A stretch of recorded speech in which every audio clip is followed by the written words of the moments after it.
Great day, everybody. It is Happy Motivational Monday. It is the start of our week. So, Mondays are always awesome because we're starting our week out. We're getting everything acquainted. So, welcome to His Legacy and Leadership. My name is Alicia Johnson, and I proudly serve as the membership director for the Greater Augusta Black Chamber of Commerce. In celebration of Men's Mental History Month, also, we're celebrating men's in business, and we just recently celebrated all our fathers that are throughout the community. So happy belated Father's Day too, as well as we're closing out the month of June. We are honored to spotlight some of our phenomenal men within our chamber who are making a lasting impact as business owners, entrepreneurs, and leaders in our community. Today, we are here celebrating Christopher Mulliens. I like to say Christopher Mulliens because he's just an awesome guy. Chris is so amazing. Chris, he is the founder for Freddie Mae Foundation. His dedication, vision, and leadership represent the strength and excellence of men in business. We're excited to learn more about his journey, his inspiration, and the legacy he is building through entrepreneurship. Everybody, please let's welcome Christopher Mulliens to the stage. Hey, Chris, how are you on this wonderful Motivational Monday? Hey, I'm good. And yourself? I'm doing amazing, Chris. Can you let everybody know a little bit about yourself, the ones that do not already know? Sure. I'm glad to introduce myself. So my name is Christopher Mulliens. I'm from the beautiful city and state of Jacksonville, Florida. I've been in Augusta for about 12 years now. I prior service military, did almost 10 years, gave the military almost 10 years of my life. And I landed here in Augusta. Graduated from Florida A&M University, go Rattlers. I received my bachelor's from FAMU, and then I received my MBA, Master's of Business Administration from Webster University, and I'm currently working on a doctorate in education and organizational leadership. And I just received an honorary doctorate last year for all the work and service that I've done through the Freddie Mae Foundation. So, I mean, I don't know what else to give after that. Look, them not just hats, those are huge crowns that you're wearing, Chris. I know I call you Chris, but of course we know you as Christopher Mulliens. But Chris, that is so phenomenal. You're just a fantastic guy, gentleman, a figure here in the CSRA. So it's just so amazing having you on this spotlight tonight. And thank you for taking your time out of your busy schedule, because I know you do have a busy schedule. So I'm just honored here to spotlight you on tonight and just congratulate you on all the amazing things and compliments that you're making here in the CSRA for yourself and for us. So thank you so much for joining in. No, thank you. I appreciate you and the Yes. chamber. Yes, and that was a short introduction, y'all. Chris, his introduction is really a little bit longer than that, but he did keep it short for us on tonight. But it just shows and highlights such amazing man that you are, and the things that you're accomplishing, and showing leadership here throughout the community. So we definitely appreciate you so much, and continue showing and shining your light, here in the community, because you are making a difference. And with the ones that's following behind you, your mentees. So we definitely appreciate it. I appreciate it. If y'all catch me on the street, trust me, I'll be a lot more loquacious when it comes to that. Trust me. Yes. So let's get into it. What inspired you to start your business, Chris? Actually, it is a phenomenal story. Like I said, I did almost 10 years in the military. The person that inspired me to start the Freddie Mae Foundation is my grandmother. A lot of people ask, "Oh, is it Sally Mac or no Sally Mae or Freddie Mac?" And I'm like, "No, I'm not coming to get your student loans or nothing like that. It's actually my grandmother's first and middle name." Okay. When I was deployed in 2016 to 2017, I was 4,850 miles away, and I remember, that not being the best place for me, but I remember God had to pull me away for me to actually listen to what he was telling me to do. And God essentially gave me this vision to start the foundation. And so, when I got back from deployment, I hit the ground running, and I said I wanted to name the foundation after somebody that means something to me. Um, faith, love, hope, and charity, and giving of yourself a selfless service is what my grandmother's all about. So it was a no-brainer. She's been a Okay. pillar in the community in Jacksonville, Florida for years. My grandmother just turned 95 and 96. I Ooh, forgot. that's awesome. That is, it don't matter. She in the 90s, and that is a blessing. Oh, you Yeah, got wisdom falling behind you. Ooh, that's so exactly. awesome. And so, again, that's just inspiration for me. And that's who I decided to name the organization after because, again, I mean, it's a no-brainer. Once again, somebody who means something in my life. Not saying anybody else does it, but my grandmother has instilled this in me for years, and I saw it not through necessarily her words, but her actions and what she was doing in the community. I love it. And you're definitely following her footsteps. You have taken the advice and the wisdom that she poured into you, and you're pouring into our community. So we definitely appreciate that. So thank you so much. And thank you, Freddie Mae, Grandma Freddie Mae, for her wonderful wisdom to spread that, because her love is definitely shining throughout our city from you. So we definitely appreciate that. I tell y'all, said, hey, That's right. That's right. And give her a big old hug when you do see her. will do. Yeah, yeah. Okay. With that, what challenges do you face, with the foundation, with the business, and how do you overcome those challenges? Wow, that's a loaded question. So, I mean, the foundation has faced many challenges. I think that, with what we do, because we had to really narrow down what we were doing when we first came up with the idea of the Freddie Mae Foundation.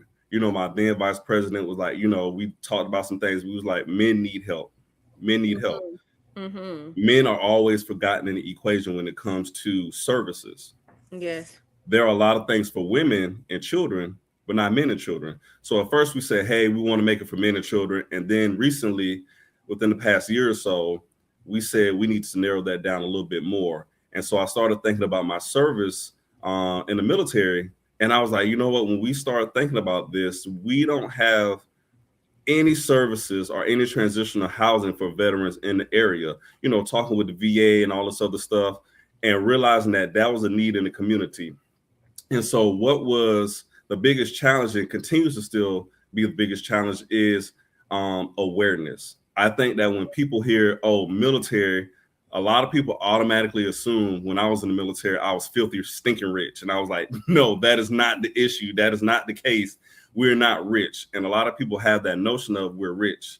And Mm-hmm. then, two, we always hear about, again, things that for women, women, when it comes to men, oh, well, you're supposed to pull yourself out by your bootstrap and, you're a man, you know, you know, pull yourself up by your bootstrap, put your chest up and all this other stuff Yes. and go forth and do.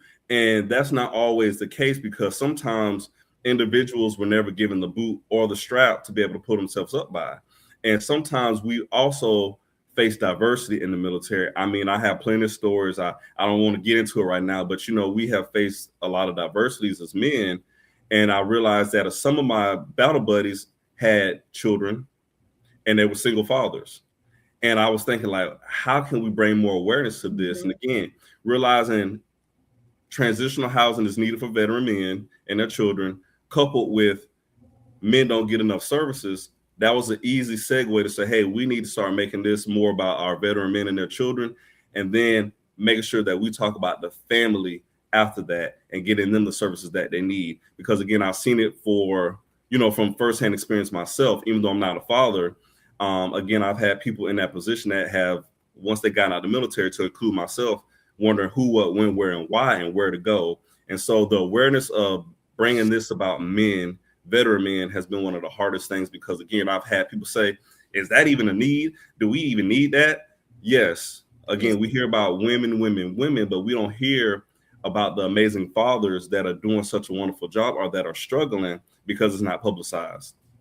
Absolutely, absolutely. And with you speaking on that service, with it being Men's and Business Month right now, for the chamber, but also it's Mental Men's History Month too, as well, for the month of June. And with you're doing that, I know you're making an impact throughout the community too, as well. Just alone for the month of June, you was out doing services, and then not only that, getting awareness out, like you're saying, for others to know that, hey, these services are needed.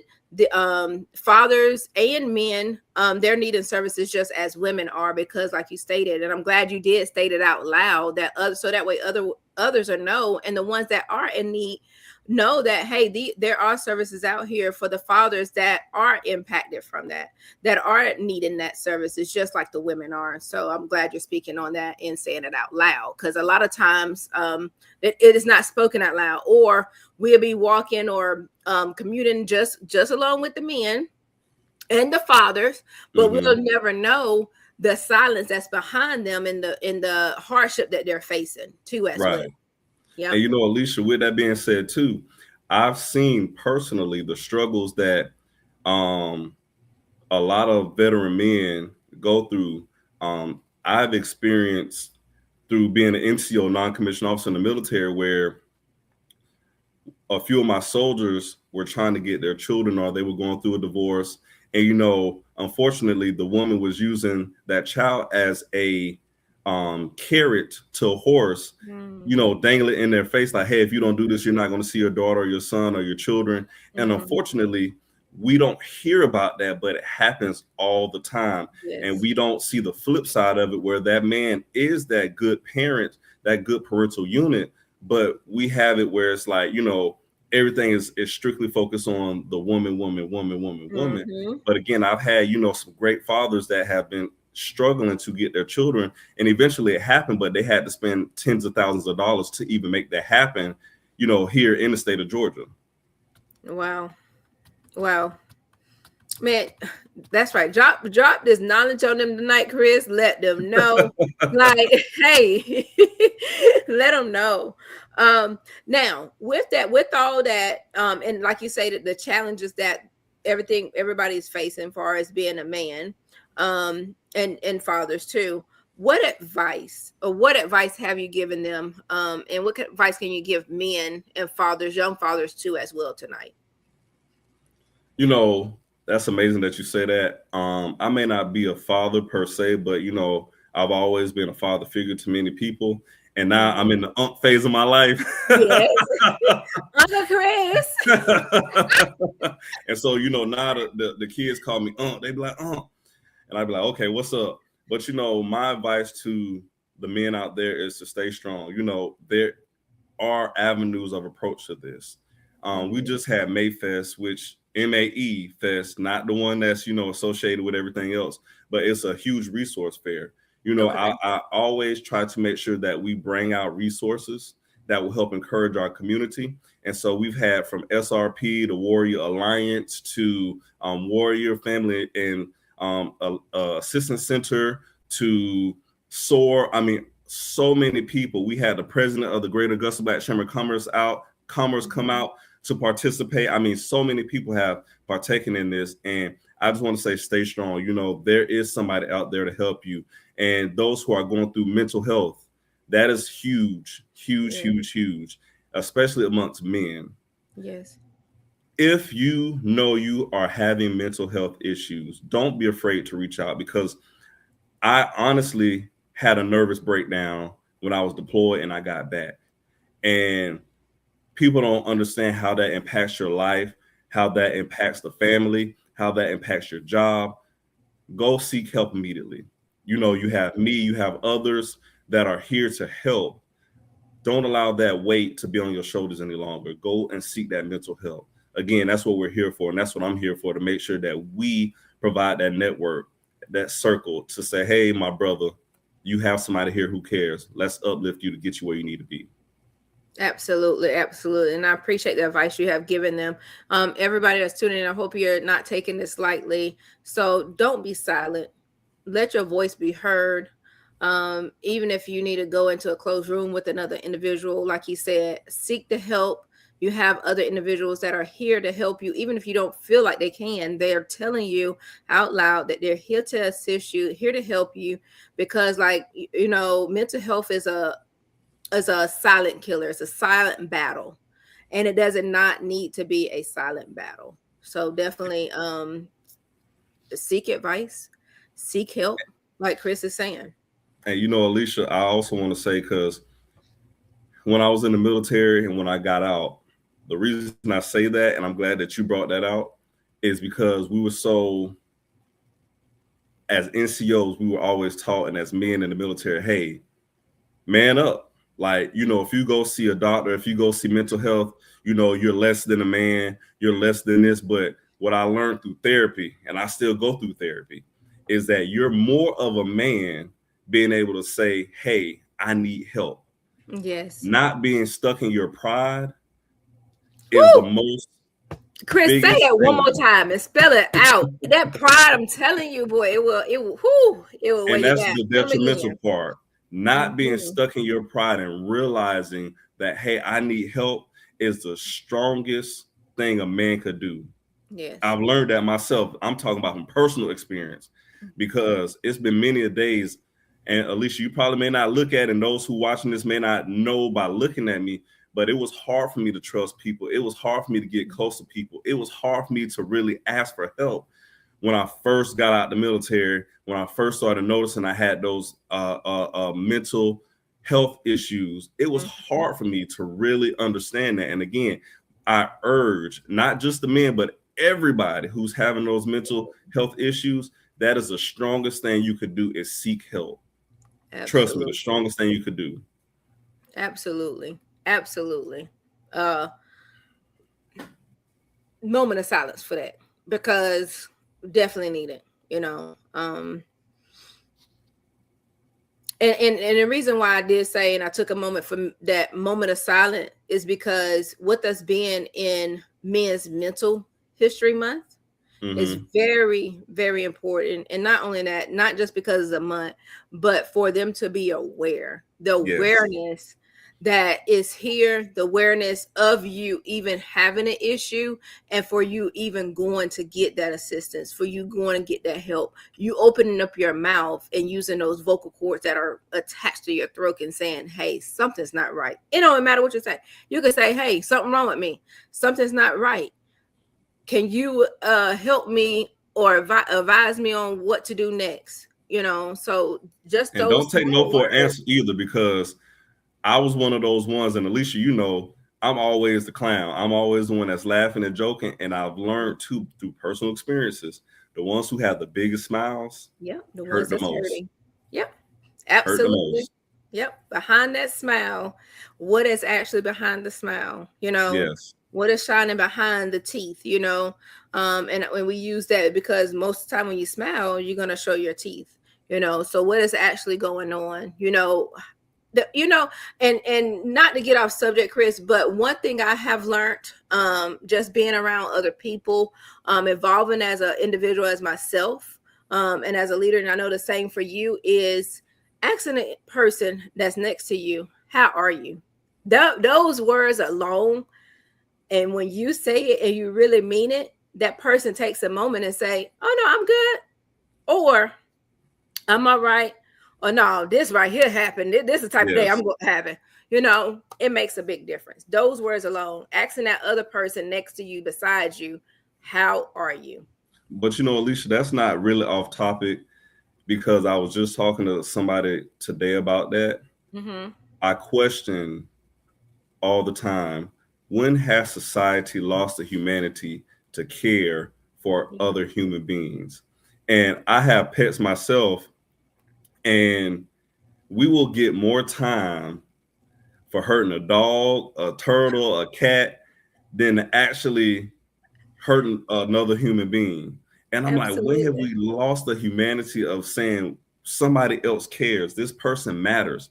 This Yep. person is not just a number, a social security number, a jail number, just a number, another person on the street. That's one thing that I noticed and that I um, dislike about a lot in the community. We will turn away from people like we don't even see them. Yep. They Those that are in invisible. need. Yep. And I always tell people we're always one or two paychecks away from being where somebody else is. Yep. Absolutely.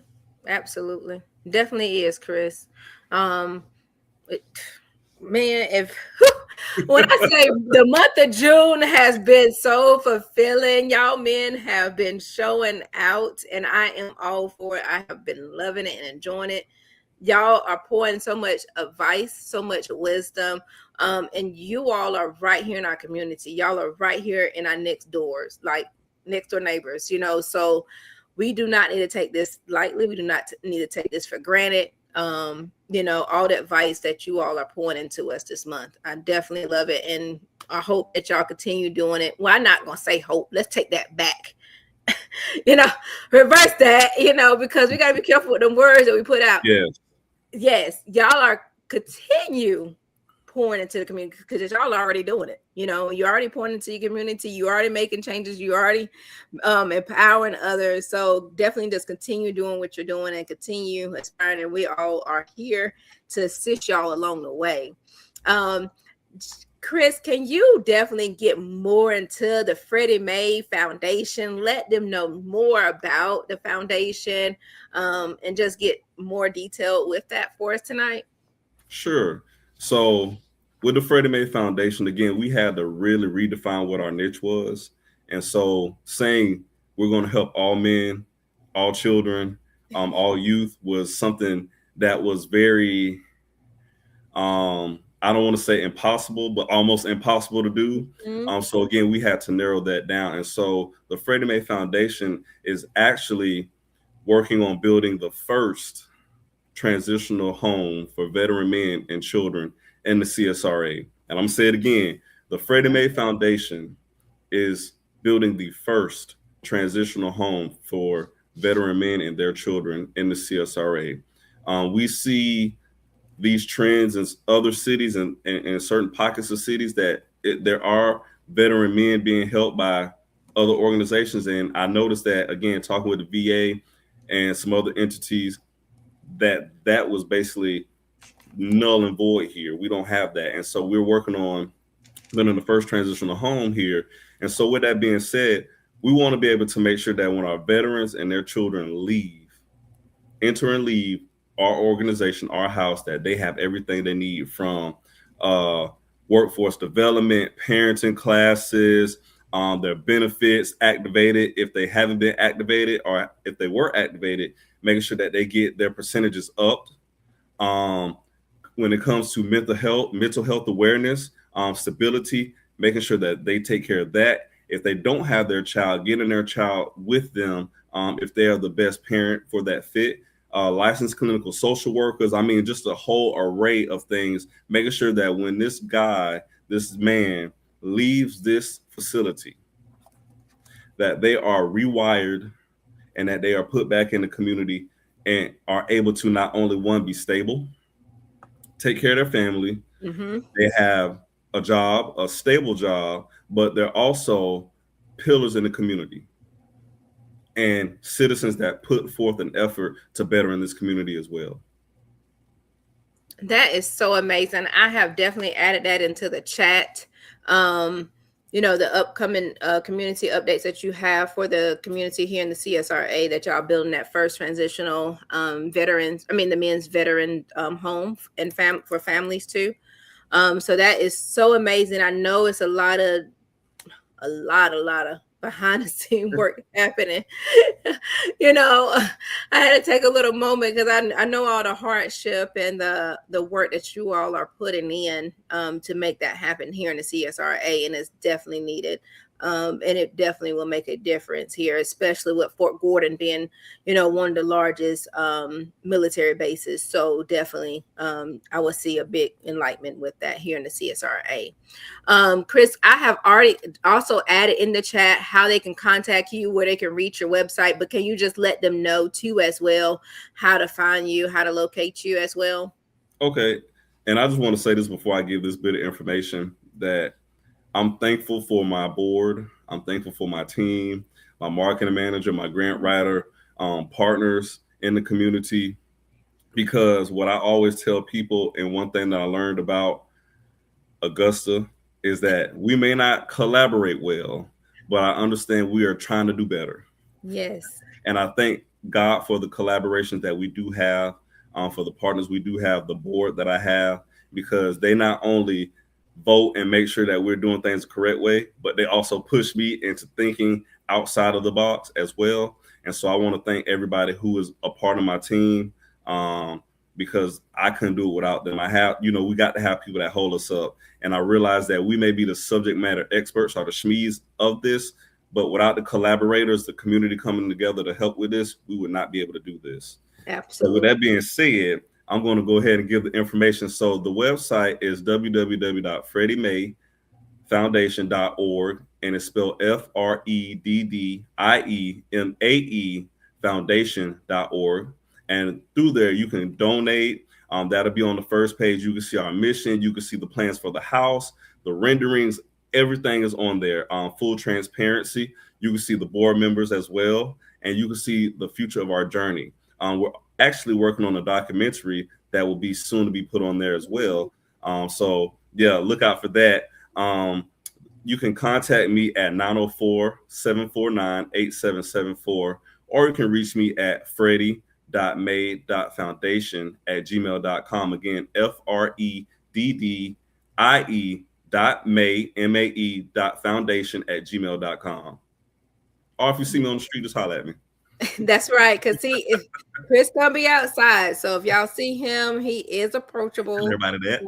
Yes, he is approachable. So make sure y'all stop and hug on our men. They need it. So definitely give love, not just asking, for help, but just pour into them too as well. But he's definitely involved into the community. So you do see him out and about. Yeah, and I say that because Alicia telling all my business now, because I am out and about. I try to be low key sometimes, but yes, I'm always out and about, and I'm always up for a conversation. So if you do see me, I don't bite. Trust me, That's right. I'm willing to talk about a conversation. I'm willing, to educate and get educated, because again, I don't know everything, and I would love to speak with the community about what's going on and what they've experienced with this type of involvement or with this type of initiative in the community. Absolutely, absolutely. Chris, is there anything else you would like to add in or mention or spotlight on tonight as well before we close out? So I do want to bring this up. I'm thankful again for my board members. I just want y'all to go ahead and look on the website and look under Reclaiming My Manhood. That is the initiative that this project is being called. And the house is going to be called the Mulliens House. Now, people may say, well, why are you calling it this? I'm working on legacy building. And I think that Yes. is so important when we're dealing with our community is legacy building. Again, that's why I named it after my grandmother, and I'm naming the house after myself, is because I'm working on legacy building. Because far after I leave this earth, I want something that will be memorialized to say this is what's going on to help our veterans. And, somebody else to take the mantle and run with it. Because again, I'm not going to be here forever. And I That's want right. somebody else to be able to pick it up, even for me to be able to, train somebody else, to bring up somebody else and say, hey, I see what you're doing, young brother, young sister, let's move forward. But like I said, it's all legacy building. And I just want y'all to go on there and see how this house is going to look. This is going to be a fully functional house. And anybody who can offer any type of service or any type of upliftment to these veterans, these veteran men and their children, please, please, please reach out, because again, it is going to take the entire community to be involved in this, to make this happen and to make this work. And we are wanting to open up the fundraising gala as well, because we will be having that September 24th. And so we have some invitees that we're inviting, and we are going to open it up to the community. But this is one way, just one way that the community can say, hey, we want to come out, be a part, help, fundraise, do all this other stuff, donate, to make sure that we get this project to where it needs to be. And again, this is not about me. This is not about my board members. This is something bigger than us. Bigger than us. So Absolutely. And you said what day was the fundraising gala again? On September September what? 24th. 24th, you said? Yes. Perfect. Adding that in the chat. So that way they'll know all your upcoming events and upcoming community updates that you're having coming up too as well. Chris, we definitely appreciate you. Yeah, And Chris. lastly, I just want to mention that we will be having another event. I'll put that out. I'll send it to you. Okay. But we participate in the Cooley Maury Back to School Drive. That will be September 25th in Thompson, Georgia.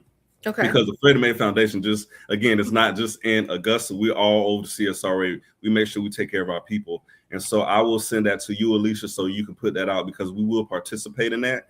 Cooley Okay. Meyer normally brings out about 500 plus kids to come get school items, toiletries, all type of stuff. So if you're in that area and your children need some school supplies, even if you're in Augusta and you have to travel to Thompson to come get it, you'll see my lovely face out there. And you come get those school supplies, the toiletries. I know they do blessing boxes as well. I'm not sure if they're doing them this year, but I'll get more information. But I'll definitely give that to you, Alicia, the flyer, so that if anybody wants to come and check out the Freddie Mae Foundation and check out Cooley Back to School Drive, hey, we're here for you. In Thompson, GA, and that's on September the 25th. No, July. Oh, July 25th. Yes. Yeah, they go back to school in August. Right. And again, I'll send you the flyer in the email. Yeah. Okay. Wonderful. Wonderful. And then that way everybody will have that update too as well. We have a few that have joined and mentioning back, saying thank you, Chris, for all the information that you're providing. Thank you for connecting with the community too as well. So those are thank yous that's coming in too as well, Chris, from I appreciate the ones that are tuned in. Just a few updates before we close out the spotlight for Chris. We do have a business flood happening on tomorrow. That is going to be with Cliffisms, which is located at 2416 Windsor Spring Road. And that is going to start at 12 o'clock. Cliffisms is a sports bar, but also have been opened up for a restaurant during the daytime. So this is fairly new. It's brand new. Come out and support your South Augusta business. Family, friends, children, everyone is welcome during that time that starts at 12 o'clock until 3. And then it opens back up in the evening for the adults. Okay. So could definitely come out and support your new family restaurant in the daytime. And then also men, they just flooding us. They just flooding. They done had so much things going on for the month of June that they had to overflow their breakfast. So their breakfast is going to be in July, and that's going to be actually on July the 18th. And that's going to be happening at 11 o'clock. So if you have not already signed up for your breakfast, men, make sure you go ahead and sign up, because that y'all just still overflowing into the month of July, apparently. so kudos to our men, definitely kudos to them. They just doing amazing and great things, So that's July the 18th at 11 o'clock. And then we are celebrating 4th of July this weekend. So everybody make sure you be safe. Enjoy your family and friends this weekend, but keep in mind to make sure you be safe. Safety comes first. And enjoy the time, enjoy the celebrations. Also, too, the impact call has been moved since we're celebrating 4th of July this weekend. It will be on the following Friday, which will be July the 10th at 8:30 a.m. You have heard from our amazing Christopher Mulliens. I said Cullins, but from our amazing Christopher Mulliens. He is definitely the founder and CEO of Freddie Mae Foundation. Christopher, thank you so much for your time. I'm not going to hold you too much long because I know you got other things to attend tonight too as well, on to the next phase, because he is a busy and productive man. So thank you so much for tuning in, Chris. We definitely appreciate everything that you're doing throughout the community, and continue growing, continue evolving as a leader that you are. And kudos and congratulations on all the accomplishments that you have made and that's coming forth too as well. So definitely we appreciate everything you have done and is doing. Thank you all. We appreciate everybody that has tuned in or that's going to listen later. So if you have not heard it already, Chris dropped a lot of information. He dropped a lot of jewels and advice. So definitely make sure you don't take that lightly, the time that he has given us tonight on the amazing advice and wisdom that he has poured into us from his lovely grandmother and his family. So we appreciate the man that you have became, Chris, and thank you so much. And thank you for who you are as well, too. So thank you all for joining in on His Legacy and Leadership where we're celebrating the men of the Greater Augusta Bat Chamber of Commerce who are leading with vision, they're building a legacy, and aspiring the next generation of entrepreneurs. Thank you all for tuning in. Everybody have a wonderful and fabulous week.